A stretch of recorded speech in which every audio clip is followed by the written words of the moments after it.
नमस्कार, मैं विजय आप सभी साथियों का एनएस शिक्षा परिवार में एक बार फिर से स्वागत करता हूं एक नए प्रैक्टिस सेट में। कैसे हो साथियों? उम्मीद करता हूं बहुत ही शानदार होंगे और आपकी पढ़ाई बहुत अच्छी तरीके से चल रही होगी। पहला क्वेश्चन आपकी स्क्रीन पे है, आंसर देने का प्रयास कीजिएगा। और साथ ही साथ अगर आप हमारे चैनल पे नए हैं तो चैनल को सब्सक्राइब करके वीडियो लाइक शेयर जरूर करें अपने दोस्तों के साथ।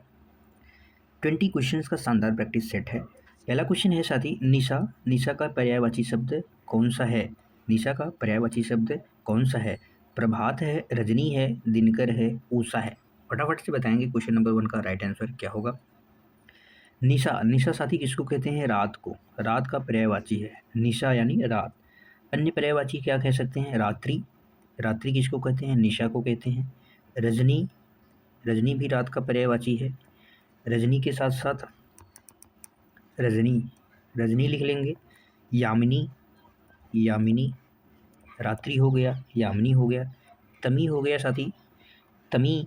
त्रियामा, त्रियामा। विभावरी, विभावरी। ये सब क्या हैं? रात्रि के पर्यायवाची हैं। छड़दा, शर्वरी, ये सब रात्रि के पर्यायवाची हैं। तो इस हिसाब से इसका राइट आंसर हो जाएगा ऑप्शन बी। बी क्या हो जाएगा? रजनी निशा का पर्यायवाची शब्द है। अगला क्वेश्चन बताएंगे, क्वेश्चन नंबर 2 आपके स्क्रीन पे है साथी। तद्भव शब्द कौन सा है? आपको बताना है निम्न में से कौन सा तद्भव शब्द है। अग्नि है, दंत है, दूध है, कर्ण है। हम बात करें साथी अग्नि की। अग्नि का जो तद्भव रूप होगा वो क्या होगा? आग होगा। अग्नि का आग हो जाएगा। दंत का साथी क्या हो जाएगा? दांत। दंत का क्या हो जाएगा? दांत। दूध का क्या हो जाएगा? दूध साथी यहाँ पे क्या हो जाएगा? ये तद्भव शब्द है और इसका जो तत्सम होगा वो क्या होगा? दुग्ध। दुग्ध हो जाएगा। कर्ण कैसा शब्द है? ये तत्सम शब्द है और इसका जब हम तद्भव बनाएंगे तो क्या हो जाएगा? कान हो जाएगा। कान। अभी यहाँ पे आप एक चीज़ और समझ लीजिएगा साथी, जो तद्भव शब्द होते हैं इनकी पहचान के लिए आप कुछ शब्द ऐसे याद करेंगे। जो चंद्रबिंदु वाले वो जो शब्द होते हैं वो अधिकांशतः किस में जाते हैं? अधिकांशतः, अधिकांशतः वे शब्द तद्भव होते हैं। और अगर तत्सम शब्द की हम बात करें तो तत्सम शब्द में जो संयुक्त व्यंजन होते हैं, संयुक्त व्यंजन। संयुक्त व्यंजन का मतलब है कि छ, त्र, ज्ञ और स्र, ये वाले व्यंजन जो होते हैं ये अधिकांशतः तत्सम शब्द होते हैं। और जिस पर र का रीफ रूप जो रहता है वो भी अधिकांशतः क्या होते हैं? तत्सम शब्द होते हैं। ये चीज़ आपको ध्यान में रखना है। तो इसका राइट आंसर हो जाएगा ऑप्शन सी। अगले क्वेश्चन की तरफ चलते हैं। क्वेश्चन नंबर 3 आपकी स्क्रीन पे है साथी। क्वेश्चन नंबर 3 का राइट आंसर क्या होगा? जिसे जीता न जा सके उसके लिए एक शब्द क्या होगा? अजय होगा, विजयी होगा, वीर होगा, अजीत होगा। क्या होगा? जिसे जीता न जा सके उसको क्या कहते हैं? अजय कहते हैं। इसका राइट आंसर हो जाएगा ऑप्शन ए। अगला क्वेश्चन है क्वेश्चन नंबर 4 आपके स्क्रीन पे। बताएंगे क्वेश्चन नंबर 4 का राइट आंसर क्या होगा। राम ने रावण को मारा। इस वाक्य में रावण कौन सा कारक है? कर्ता है, कर्म है, करण है, संप्रदान है। कौन सा कारक है रावण? तो यहाँ पे साथी कर्ता की बात करें तो कर्ता यहाँ पे राम जी हो जाएंगे, क्योंकि यहाँ पे कर्ता जो कार्य करता है वही कर्ता होता है। हम बात करें कर्म की, कर्म का चिन्ह क्या होता है? को होता है, जो कर्म को दर्शाता है। को यानी कर्म को जो दर्शाता है। तो यहाँ पे रावण को, किसको मारा?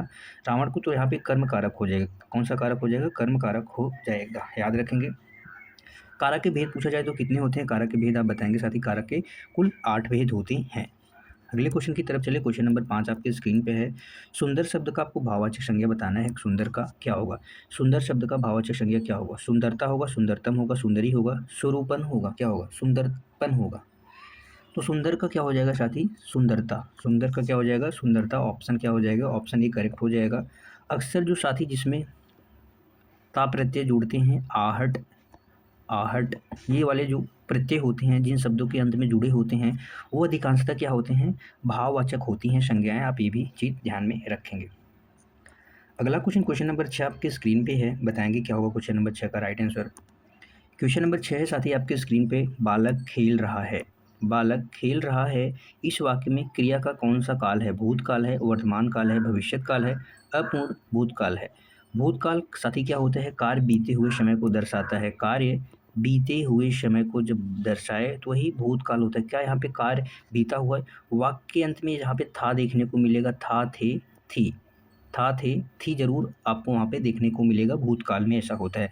वर्तमान काल में साथी क्या होता है? ता, ते, ती देखने को मिलता है। रहा है, रही है, और यहाँ पे रहा था रही थी, चुका था चुकी थी। भूतकाल में चुका था मिलेगा, यहाँ पे है मिलेगा। तो यहाँ पे इसका राइट आंसर हो जाएगा ऑप्शन ए, बालक खेल रहा है, यानी कार्य अभी हो रहा है, यानी बालक खेल रहा है, यानी कार्य अभी अभी इस टाइम इस वक्त चल रहा है, तो वहाँ पे वर्तमान काल हो जाएगा।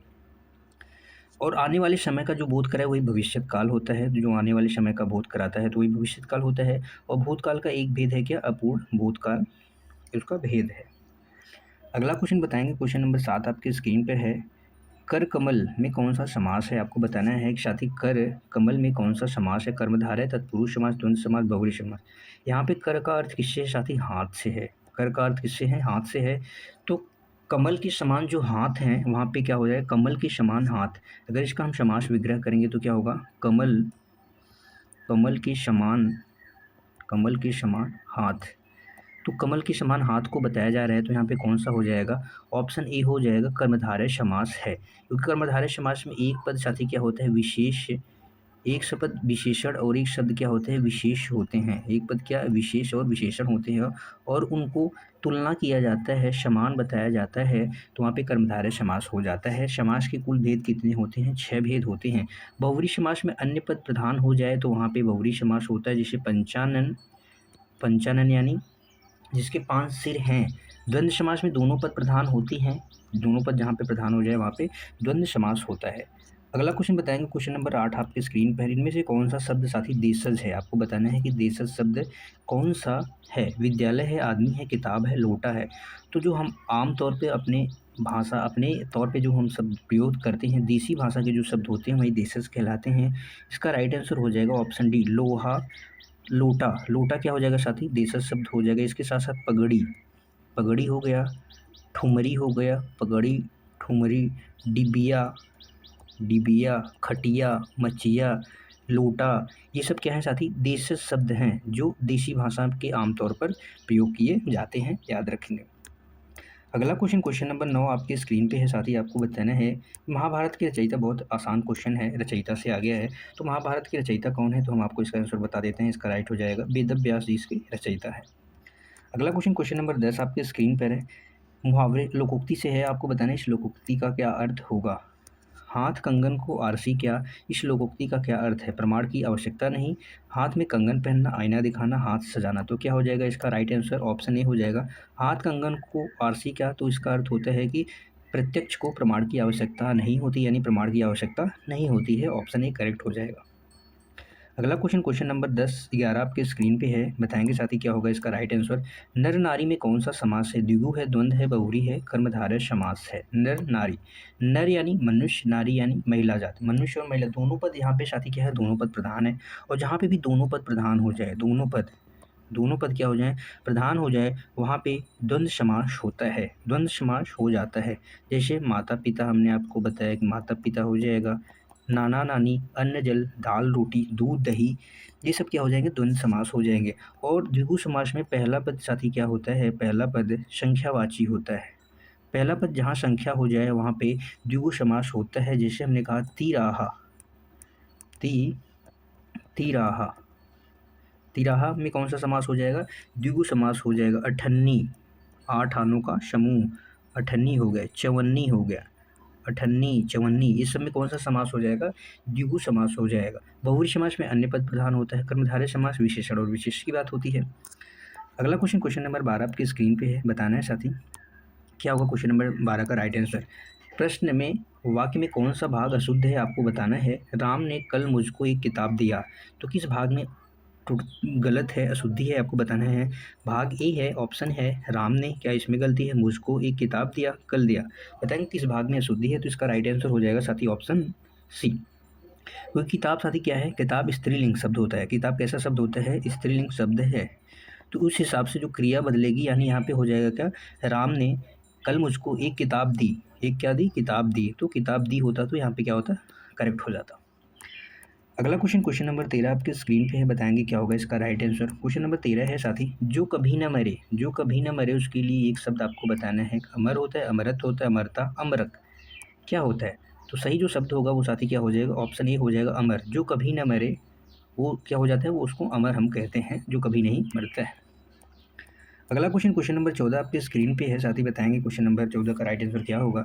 जिसका आदि और अंत न हो के लिए एक शब्द क्या होगा? अनंत होगा, अमर होगा, अजर होगा, अविनाशी होगा। क्या होगा? अविनाशी होगा।